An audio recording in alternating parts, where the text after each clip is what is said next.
Nah, tapi saya di dalam hati saya tuh selalu begini, loh Yesus kan mati demi menebus dosa saya gitu.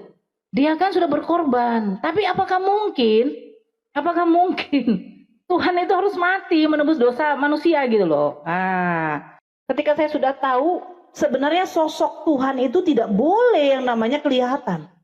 Karena Tuhan itu tidak mungkin disamakan dengan makhluk. Nah, di situ kami itu juga jadi betul-betul memang harus digunakan akal. Loh, Tuhan saya kok dulu yang saya sembah ini makhluk. Bagaimana dia bisa menyelamatkan saya? Sementara dia sendiri tidak bisa menyelamatkan dirinya.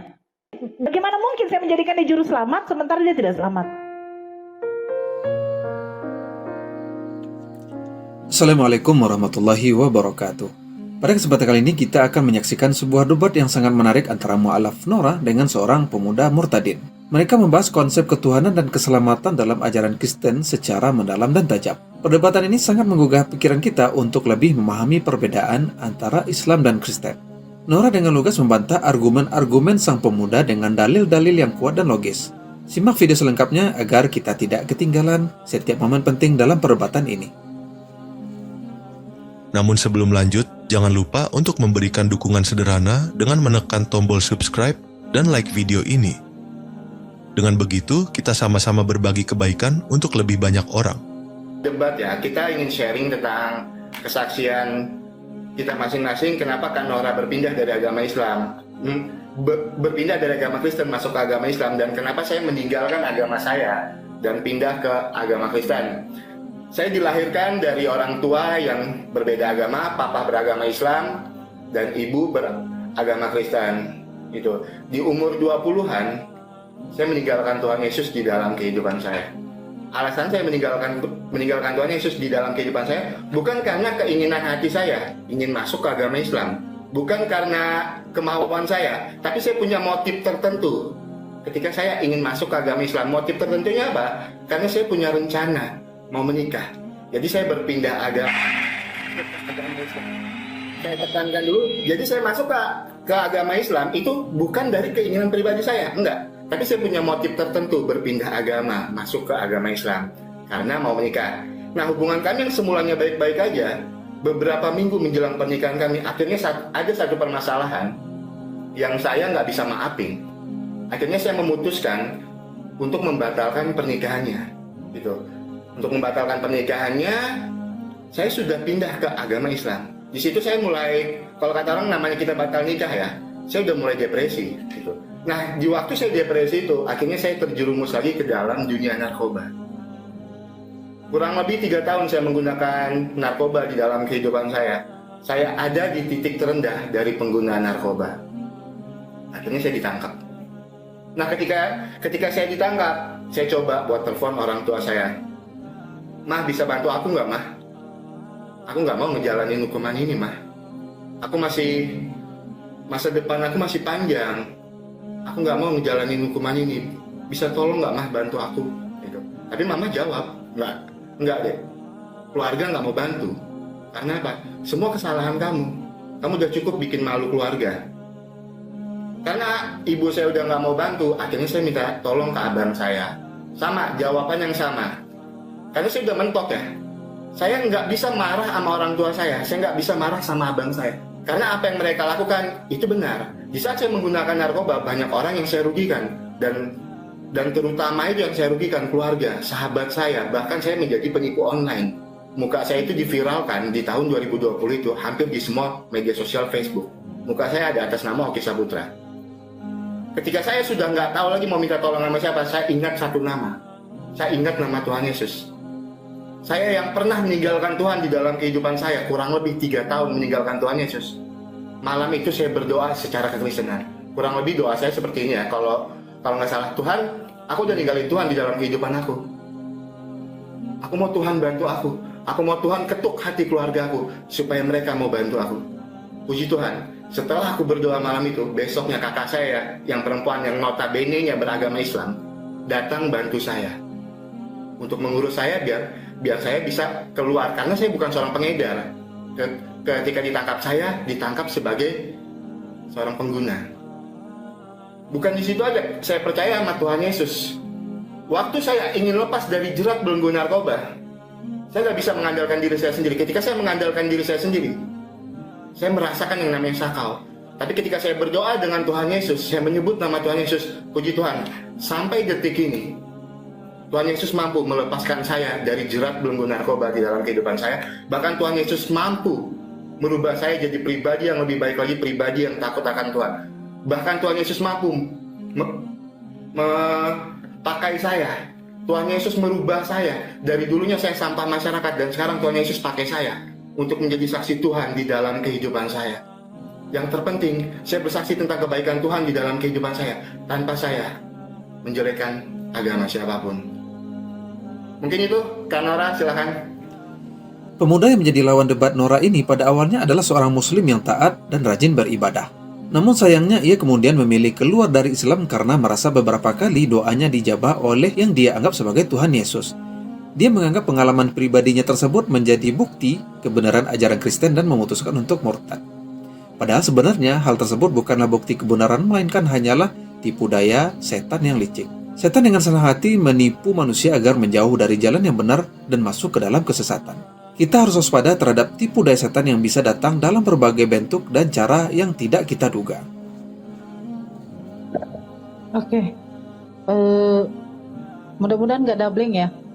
Mudah-mudahan nggak doubling ya. Iya, kalau saya tuh menceritakan, mungkin banyak yang saudara-saudara Sebentar ya, Kak. saya yang Kristen. Ada waktu. Ya, saudara saya yang Kristen ataupun yang Islam mungkin sudah tahu ya tentang kesaksian saya, tetapi karena beliau juga ini dari salah satu apanya, kita punya acara ya, jadi kita harus menceritakan lagi. Kalau kami ini, saya satu keluarga, memang kami ini orang Batak asli ya. Mama saya Boru Sinaga, bapak saya Aritonang. Kami kampung bapak saya itu dari Tarutung, mama saya di Pangaribuan. Kami memang dari nenek moyang sudah Kristen. Saya tuh gereja di GBI, Gereja Betel. Mama saya, bapak saya itu di GPDI. Nah, kalau yang masuk Islam pertama itu memang saya. Saya pertama masuk Islam itu ya karena kami kalau gereja gereja Betel Indonesia ini kan selalu melakukan penginjilan ke beberapa kota yang terpencil yang tidak memungkinkan di situ untuk membangun suatu gereja yang besar. Tetapi ada di situ beberapa penduduk yang memang beragama Kristen. Jadi situ kami melakukan pelayanan penginjilan di situ. Pada waktu itu ya memang mau merayakan hari Paskah ya. Kebetulan saya memang salah satu aktivis di gereja. Saya mengajar sekolah minggu juga. Jadi setiap hari Paskah itu kan selalu mengadakan acara untuk anak-anak sekolah minggu itu mencari telur Paskah. Itu subuh-subuh biasanya ya. Nah, jadi sebelum kami masak telur itu, nah saya kan pulang nih melakukan penginjilan ini sama pendeta, ya kan? Nah kebetulan memang terlintas di pikiran saya ini untuk bertanya kepada pendeta ini, siapa sih yang membangkitkan Yesus gitu loh. Ya memang terlintas begitu saja, ya kan? Siapa yang membangkitkan Yesus? Ya pendeta itu menjawab ya Tuhan Allah katanya. Jadi saya berpikir kalau Allah itu juga yang membangkitkan Yesus adalah Tuhan, yang mana kuasanya kan gitu ya. Itu pemikiran saya. Tapi memang Masya Allah, memang kalau Allah sudah memberikan hidayah itu, hati kita tuh terus diganggu aja. Nah jadi itu membuat saya tuh sudah mulai agak berat sedikit untuk mau ke gereja. Karena secara logika aja lah, kalau tahu juga Tuhan yang membangkitkan Tuhan, nah, itu tidak masuk akal saya. Seperti itu. Ya lama-lama kemudian saya mencari tahu. Tapi saya cari tahu tuh bukan cari tahu tentang keislaman. Karena memang kami di dalam keluarga itu, bapak saya tuh tidak suka dengan agama Islam. Jujur saja, memang bapak saya tidak suka sama agama Islam.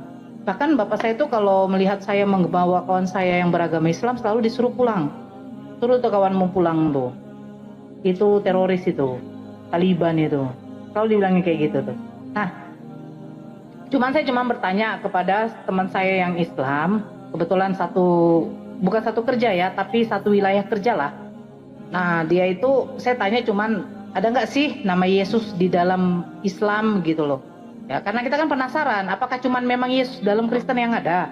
Karena Hindu Buddha memang kita sudah tahu tidak akan ada namanya Yesus, kan gitu. Ya, beliau menjawab ya memang ada, tapi itu bukan Yesus, tapi namanya Nabi Isa. Isa katanya. Tapi Nabi Isa di dalam Islam itu tidak disalibkan. Jadi saya berpikir kalau Yesus dengan Nabi Isa itu adalah sosok yang sama, loh, berarti Tuhan saya kok disalibkan ya? Sementara kenapa di dalam Kristen itu nggak ada disalibkan, kan gitu ya kan? Nah ini yang jadi pemikiran, kenapa Tuhan saya ini harus mati gitu loh? Nah tapi saya di dalam hati saya tuh selalu begini, loh Yesus kan mati demi menebus dosa saya gitu. Dia kan sudah berkorban, tapi apakah mungkin Tuhan itu harus mati menebus dosa manusia gitu loh? Ah, jadi itulah yang membuat saya jadi udahlah, gak iya lagi nih. Masa kok Tuhan saya mati gitu loh? Sementara di dalam Islam Nabi Isa itu dimuliakan sama orang Islam. Kok Tuhan saya ini mati gitu? Gak terima dong saya kalau Tuhan saya harus mati gitu. Saya butuh Tuhan yang hidup, yang tidak perlu mati gitu loh. Ya udah, situ saya memutuskan untuk masuk Islam tanpa meminta pendapat orang tua karena saya tahu orang tua saya tidak akan pernah setuju. Saya pergi sendiri mencari tempat masjid yang jauh dari rumah, yang 3 kali nyambung oplet waktu itu ya. Saya cari situ, saya tunggu sampai zuhur, ya kan? Sampai mereka selesai sholat, saya temui bapak-bapak yang ada di situ, ya kan? Kebetulan rupanya yang saya tanya ini dia itu adalah imam di masjid itu, karena dia yang terakhir keluar. Nah, dia yang terakhir keluar, ya saya tanya dong. Pak, boleh bertanya? Ya, bisa nggak di sini mengislamkan orang? Oh bisa, siapa yang mau masuk Islam? Saya. Oh ada yang mau masuk Islam katanya. Akhirnya saya dibawalah ke rumah beliau. Saya dibawa ke rumah beliau. Saya ditemuin dengan istrinya, dijelaskan di situ semua. Akhirnya memang persyaratan ya kalau perempuan itu kan tidak diwajibkan untuk sunat, tetapi memang saya ditanya. Saya bilang nggak apa-apa, saya nggak apa-apa, disunat aja nggak apa-apa. Nah. Ngelek ya. Nah, jadi itulah saya dibelikan pakaiannya pakaian yang menutup aurat lah waktu itu. Selesai maghrib di situ baru saya mengucapkan kalimat syahadat pada waktu itu. Saya pulang ke rumah ya seperti tidak terjadi apa-apa. Seperti itu. Kayaknya harus pendek aja deh karena kalau diceritakan semuanya nanti kepanjangan Bang Oki. Nggak apa-apa kan? Nggak apa-apa kan? Nggak apa-apa ya? Jujur kan? Kakak udah next-nya lagi, kakak habisin aja. Nah setelah ini kita lanjut aja. Oke. Setelah ini kita habisin dulu. Silakan. Oke. Nah setelah itu akhirnya saya memutuskan untuk berbusana dengan berpakaian itu yang menutup lah. Karena jujur kita kan ya memang dibilang suka-suka hati lah. Saya tidak memburukkan ya. Memang kalau di masa dulu itu kita berpakaian tidak dikontrol oleh agama, nggak dikontrol. Berbusana seperti apapun silahkan. Karena kita ditanamkan itu segala sesuatu itu yang namanya dosa itu dari hati, bukan dilihat dari pakaian, ya kan? Bukan dilihat dari apa begitu. Jadi saya di situ memang sudah mulai agak menutup sedikit. Saya kaos agak besar, celana tidak terlalu ketat gitu ya. Terus saya itu kalau pakai jilbab nanti sudah di jalan, biar jangan ditengok bapak mama saya. Kalau mau pergi ke tempat kerja, tapi masya Allah bos saya waktu itu menerima saya, walaupun saya itu sudah mualaf. Dia tidak mempermasalahkan soal agama. Itu juga baiknya bos saya nih, karena dia Cina. Nah, jadi saya tuh ketahuan tuh masuk Islam itu karena dari tante saya, dari keluarga bukan keluarga kandung bapak saya, bukan. Kami panggil Bou lah di situ karena dia masih satu marga dengan bapak saya, Burari Tonang kan. Nah, dilihatnya memang saya tuh pakai jilbab. Nah, di situ di teleponnya bapak saya dari tempat kerja. Baru bapak saya datang ke tempat kerja saya. Mu'alaf Nora dengan tegas mengatakan bahwa dalam ajaran Kristen tidak terdapat tuntutan cara beribadah yang jelas dan rinci. Bahkan dalam hal berpakaian, umat Kristen bebas suka-suka sesuai dengan keinginan dan selera mereka masing-masing. Tidak ada aturan khusus mengenai bagaimana cara berpakaian yang sopan dan sesuai dengan ajaran agama mereka. Hal ini menunjukkan bahwa tidak ada tuntunan hidup yang jelas dan komprehensif dalam agama Kristen. Berbeda sekali dengan Islam yang memiliki aturan yang jelas dan rinci dalam setiap aspek kehidupan umatnya. Dari cara beribadah, Ya berpakaian, udah, taulah. makan, Kalau hingga udah berinteraksi mengamuk, dengan sesama kayak manusia, ditampar, semua dipukul. diatur dengan sangat detail dalam Semua Islam. lemari saya tuh yang ada mukena, hadiah-hadiah ya dari orang-orang yang waktu itu menyaksikan saya mualaf, itu dibakar beliau, ya kan, kecuali Al-Quran. Tapi itu tidak membuat saya tuh patah semangat, tidak menjadikan saya tuh ya udahlah saya pindah aja, apa sih yang saya kejar di sini, toh juga bapak mama saya tuh tidak izinkan gitu, nggak ada. Tetap saya tuh berpikir bagaimana caranya sholat gitu loh. Saya ambil apa tuh namanya spray bapak saya, spray mama, ya kan, itu kan karena agak besar itu kan. Terus saya jadikan mukena, saya jadikan sarung, ya kan. Nah, sholat tetap. Tapi Allah tuh baik ya, karena melihat saya tuh mengeluhnya tuh begini. Ya Allah, bagaimana caranya saya tuh bisa bebas beribadah. Ya Allah, bagaimana caranya saya bisa bebas. Kalau saya kayak gini juga ya tidak akan sanggup gitu loh. Makan saya harus beli dari luar diam-diam dibelikan adik saya. Karena bapak dengan mama itu masak B2 terus, ya kan. Tempat makanannya bagaimana, gelasnya bagaimana. Tapi Masya Allah adik saya tuh yang di bawah saya tuh baik. Dia tuh beli nasi, saya sampai bilang gini, beli nasi bungkus yang harga 7.000 ya, gak apa-apa, hanya telur aja, yang penting saya makan gitu loh. Beli aqua gelas 1.000 ya, atau 2.000, biar saya apa gitu loh. Ya tapi Masya Allah memang baik gitu loh. Jadi ya itu, Allah tuh memberikan suatu jalan. Saya akhirnya berapa bulan kemudian ya, datang ada Pak Ustadz yang mualafkan saya waktu itu. Dia datang ke rumah, kebetulan karena dia tahu bagaimana kisah saya, susahnya di sana beribadah gitu ya. Dia lihat dulu bapak ini udah pergi ke kantor apa enggak. Nah, datang dia nih sekitar pagi menjelang siang lah, bapak belum pulang kantor. Dia kasih tahu bahwa ada laki-laki yang mau melamar saya. Saya di situ tanpa pikir panjang lagi, saya berpikir begini, ya Allah, mungkin ini dikirim Allah nih, biar saya tuh agak bebas untuk beribadah. Akhirnya ya udah, saya terima lamaran itu, saya dapat jodoh. Ya seperti itu. Kan udah pernah juga saya cerita sama Bang Oki ya, waktu di situ bapak saya, mama saya tidak mengakui saya gitu loh. Kayaknya udah habis bagian sesi ini ya. Kita lanjut ke sesi berikut ya. Ini kan udah menceritakan. Yes. Di sesi berikutnya sebelum kita mulai, kebaikan ajaran agama kakak ya, sama kebaikan ajaran agama saya kak. 5 menit aja kita ya. Biar pas waktunya. Oke, siapa duluan? Saya ya. Oke. Nah, kalau yang saya alami sampai sekarang ya, kebaikan di dalam ajaran Islam itu memang tidak bisa kita pungkiri.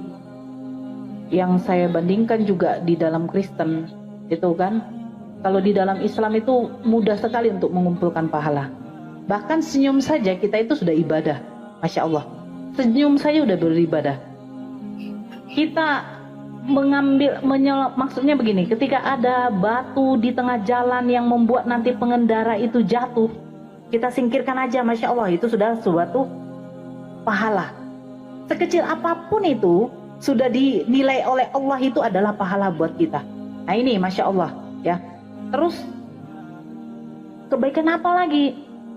Kebaikannya itu kita betul-betul harus betul-betul memuliakan yang namanya orang tua. Orang tua, Masya Allah. Makanya ketika ini kita kan menceritakan ini ya, berarti kita kan harus compare juga dengan bagaimana yang kita yang lama dulu ya. Bebas. Ya. Jadi ketika saya membaca ya di dalam Lukas 14:26 ya, selalu dikatakan itu tidak seperti itu konteksnya, tetapi ketika saya membaca di situ, kenapa ada tertulis syarat menjadi murid Yesus itu harus membenci orang tua. Sementara saya membaca satu riwayat ada sahabat baginda Rasulullah ketika bertanya kepada baginda Rasulullah, "Ya Rasulullah, bagaimana saya melihat senyum dari Allah?" katanya. "Kalau engkau mau ingin melihat senyum dari Allah itu, buat orang tuamu tersenyum." Masya Allah. Dia bilang, ini betul-betul gitu loh. Jadi ketika saya masuk Islam, orang tua saya benci sama saya dan tidak mau mengakui saya lagi sebagai anaknya. Itu Allah tuh menanamkan apa? Kau jangan cuek sama orang tuamu. Jangan kau pikir ya udah kau diusir aja Nora. Ah udahlah, saya nggak diakui lagi sama orang tua saya, untuk apa saya mikirkan, kan begitu. Tapi ini tidak. Tidaknya apa? Ya Allah itu selalu menanamkan rasa cinta kita kepada orang tua, walaupun orang tua itu tidak satu jalur lagi dengan kita. Ya, tapi itulah baiknya itu apa? Masya Allah, Allah itu mengabulkan doa hambanya ketika bersungguh-sungguh. Sungguh-sungguh apa? Ya meminta orang tuanya ini suatu saat ini akan berkumpul dengan dia nanti di jannah Allah. Itu Allah kabulkan. Makanya saya bilang ya, ini kekuatan doa ini dahsyat sekali. Apalagi doa tahajud sepertiga malam ya kan, Masya Allah. Meminta kepada Allah, ya Allah, Engkau maha tahu bahwa di dalam neraka akan ditempati makhlukmu itu yang betul-betul kafir, yang musyrik, yang menduakan Engkau ya Allah. Tapi jangan jadikan orang tua saya ini kekal di neraka. Kalau Engkau selamatkan saya, kenapa enggak Kau selamatkan keluarga saya? Gitu loh. Ya tapi Masya Allah, kebaikan di Islam itu seperti itu. Ketika Allah melihat hambanya sungguh-sungguh berdoa, insya Allah pertolongan itu nyata. Makanya saya selalu bilang kepada Kristen sebagian, kalau mengatakan katanya Nora ini mualaf karena kelamin, Masya Allah, gak masalah. Bukti nyata bapak saya mualaf bukan karena kelamin, mama saya mualaf bukan karena kelamin, kakak dengan adik saya juga mualaf semua bukan karena kelamin. Tapi memang dahsyatnya doa ketika kita tuh meminta kepada Allah. Begitu. Ya kan? Terus kalau di dalam Islam, kewajiban berpuasa. Wajib. Kenapa wajib? Berpuasa itu menahan lapar dan haus. Itu untuk apa?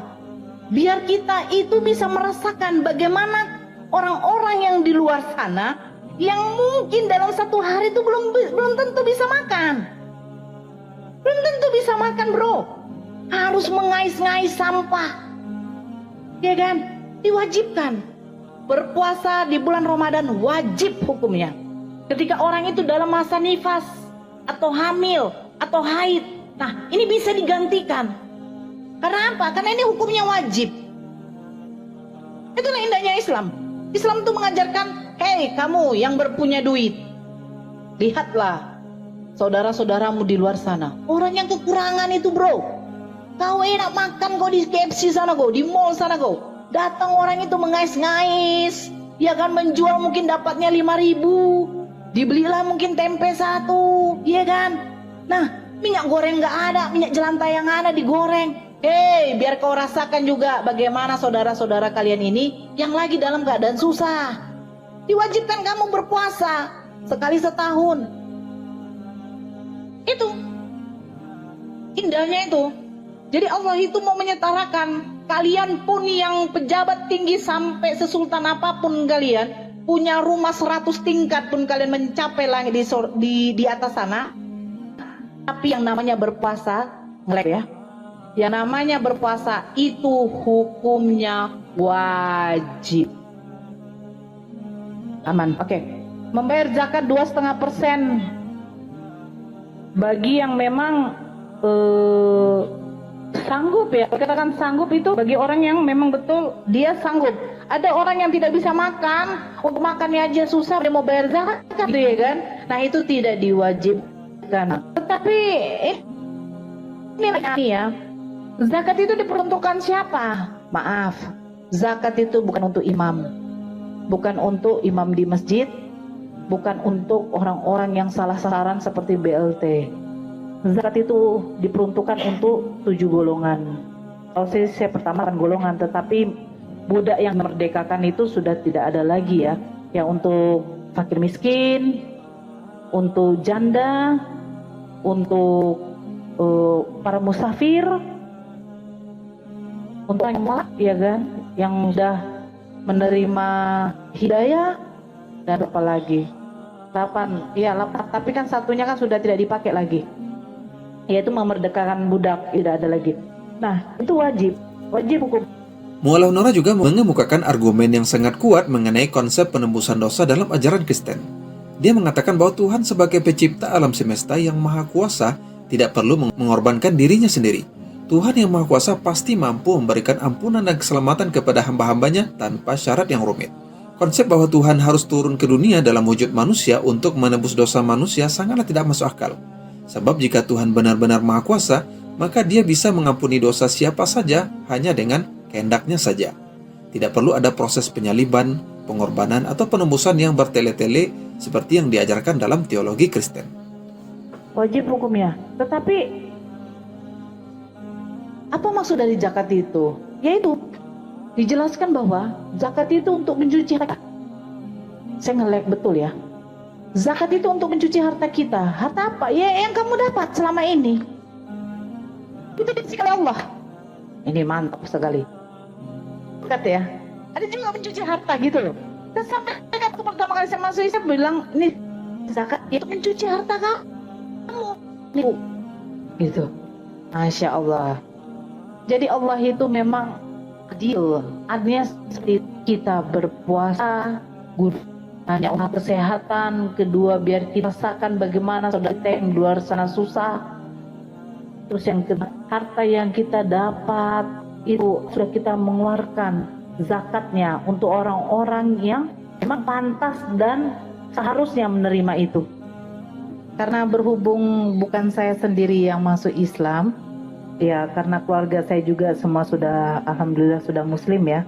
Jadi kalau perubahan jangan dalam diri saya saja, semua dalam diri keluarga saya juga saya ceritakan aja lah ya. Kalau perubahan dalam diri kami satu keluarga ini, Masya Allah, ketika kami yang tidak tahu menutup aurat jadi tahu menutup aurat. Itu salah satu. Terus yang kedua, ketika kami itu mungkin dulu ya cuma sekali seminggu beribadah kepada Tuhan. Nah ini jadi diwajibkan 5 kali dalam satu hari. Kalau dulu saya waktu pertama kali bapak saya masuk Islam itu saya bertanya itu, Pak gimana Pak sholatnya? Gimana sholatnya Pak? Masya Allah. Karena apa? Beliau itu Kristen yang taat sekali ya. Taatnya apa? Dia pembuka dan penutup. Pembukanya pada waktu tahun baru, penutupnya pada waktu Natalan, kan begitu. Tanggal 1 Januari dia gereja, tanggal 31 Desember dia gereja. Jadi dia pembuka awal dan penutup akhir. Nah, tapi ini Masya Allahnya itu saja. Orang yang notabene-nya yang maaf. Karena di Kristen juga tidak ada anjuran untuk ke gereja. Jadi kita tuh selenyeh saja. Mau ke gereja, mau tidak, yang pasti kita memuji Tuhan tidak perlu di gereja saja. Kan seperti itu. Nah, memuji Tuhan pada waktu hari Minggu di gereja itu kan hanya suatu rutinitas. Kita biar berkumpul bersama saudara-saudara kita. Memuji Tuhan bersama-sama, kan itu. Tapi kalau di dalam Kristen ini kan, ya karena saya juga mantan dari situ ya kan. Memuji Tuhan di mana saja itu bisa. Tidak diwajibkan harus ke gereja. Nah kalau di Islam beda. Islam itu diwajibkan kita untuk sholat. Nah konsekuen kalau tidak sholat itu ada. Konsekuen untuk tidak ke gereja itu ada tidak? Oh nggak ada. Bukan gereja kamu tidak bebas. Yang pasti kamu memuji Tuhan dari mana saja bisa. Yang pasti dari hatimu. Kan seperti itu. Tetapi kalau di dalam Islam itu beda. Kalau kau tidak sholat, konsekuennya ada. Makanya di dalam Islam katanya sholat itu adalah tiang agama. Nah, jadi kalau tiang itu tidak kokoh, akan rubuh juga yang namanya bangunan. Kan begitu. Fondasinya kalau tidak kokoh tuh bangunan itu akan runtuh. Nah, ini yang di Islam ini dianjurkan. Hei, kau jam 5 subuh kau bangun. Malas pula kau, kan kayak gitu. Hei zuhur, jangan kau terlalu lalai dalam pekerjaanmu. Sholat kau. Asar, kecapean kau yang pulang kerja ya, sholat kau. Maghrib, sholat kau. Isya sebelum tidur kau, sholat kau. Wajibkan. Wajib. Hukumnya wajib. Tidak bisa tidak. Nah, saya melihat perubahan apa? Perubahan ketika kami yang selainnya, yang ya mau gereja mau tidak ya terserah. Ini 5 waktu wajib. Subuh kalau sudah dengar azan Allahu Akbar, bangun. Mata pun walaupun berat ya harus disiram pakai air. Nah, itu yang kedua, kebaikan yang kami alami ya. Terus yang ketiga itu apa? Yaitu kami diajarkan itu bersedekah. Bersedekahnya itu apa? Bersedekahnya itu ada harta yang memang bukan milik kita. Salah satunya yaitu apa? Zakat mal. Zakat mal itu adalah zakat yang kita keluarkan selain dari zakat fitrah. Yaitu bagi yang memang zakatnya sudah melebihi, maksudnya hartanya sudah melebihi, gitu. Kita katanya begini ya. Pernah saya mendengar begini. Kamu bersedekah ini itu bukan berarti mengurangi harta kamu atau kamu membuat kamu jadi miskin. Ketika saya bersedekah, saya mendapatkan rezeki, berarti rezeki yang saya dapat ini ada milik orang lain. Gitu. Jadi kita tuh bagaimana saya mau cerita ya? Di Islam itu sebenarnya nggak ribet. Kau mau mencari pahala apa saja silahkan. Kau kasih anak kecil itu, hei sini dulu kau. Main apa kau main tanah? Jangan kau main tanah ya, aku kasih kau jajan 1.000. Wih, Masya Allah. Senang dia itu sudah membuat kita ini apa? Rezeki kita ini makin bertambah. Itulah indahnya Islam. Sebenarnya, perubahan dalam hidup kami seperti itu. Bapak saya yang notabene-nya ke gereja pun, saya nggak apa-apa 2 sesi ini ya, nggak apa-apa. Mas saya 2 kali tanding ini nggak apa-apa ya. Gak apa-apa ya, Bang. Ya. Bapak saya yang ya makanya saya bilang gereja dia awal, penutupnya juga dia. Tapi Masya Allah dia yang 5 waktu dia sanggup mengerjakan. Yang dibilang notabene-nya berpuasa di dalam Kristen tidak ada kewajiban, Masya Allah dia mengerjakannya gitu. Gitu loh. Jadi perubahannya itu memang Masya Allah, gitu loh. Ketika saya dengan keluarga tuh udah tahu, seharusnya laki-laki itu melaksanakan sholat jemaah di masjid, perempuan sebaiknya di rumah. Nah, itu yang ditanamkan orang tua terus. Terus ketika kita mulai di pintu, pas keluar harus menutup. Bahkan ipar kita tuh bukan mahram kita. Masya Allah. Kalau datang ipar saya nih, katanya. Kata bapakku. Kau nggak tengok tuh ada ipar kau udah datang. Mana jilbab kau? Saya nyapu teras saja. Mana jilbab kau? Betul. Islam itu memang dimuliakan kali perempuan ini. Auratnya ditutup betul. Gitu. Ya bahkan wajib gitu. Tapi apakah di sebelah itu diwajibkan? Enggak. Sebenarnya ada tertulis. Kamu diharuskan untuk menudungkan kepalamu. Jikalau kamu tidak menudungkan, kamu harus mencukur rambutmu. Nah, apakah sudah dikerjakan? Tidak. Makanya saya bilang, kalau perbandingan ya, perubahan di dalam hidup kami ketika kami Kristen dengan ketika kami Islam. Jujur di dalam Kristen itu, kami itu hanya melaksanakan ibadah yang fana. Kenapa saya katakan fana? Ketika saya sudah tahu sebenarnya sosok Tuhan itu tidak boleh yang namanya kelihatan. Karena Tuhan itu tidak mungkin disamakan dengan makhluk.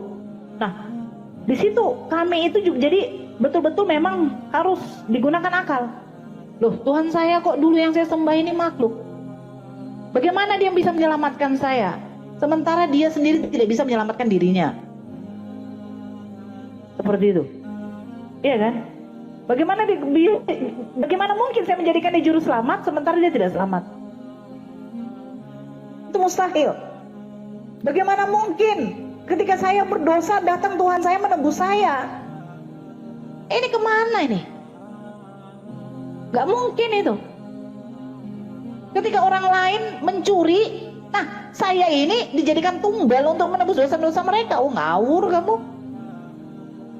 Kan begitu. Tapi saya mempunyai Tuhan ini yang maha pengampun. Selagi saya masih hidup, Saya tidak menduakan Tuhan saya. Dosa apa yang tidak diampuni oleh Allah saya? Berzina pun sekalipun kau, ketika kamu taubat, betul-betul bertobat, insya Allah Tuhan mengampuni kau. Tapi bukan berarti Tuhan saya itu harus mati mengenaskan. Itu yang saya nggak terima memang. Demikian perdebatan yang sangat menarik antara mu'alaf Nora dengan pemuda murtadin tersebut. Semoga dari video ini kita dapat mengambil banyak hikmah dan pelajaran berharga untuk kehidupan kita. Mari kita terus memperkuat keyakinan dan kecintaan kita terhadap agama Islam. Jangan lupa like, comment, share, dan subscribe channel ini agar terus berkembang. Dengan satu subscribe, kita bisa terus mendapatkan konten-konten yang bermanfaat dan edukatif lainnya. Assalamualaikum warahmatullahi wabarakatuh.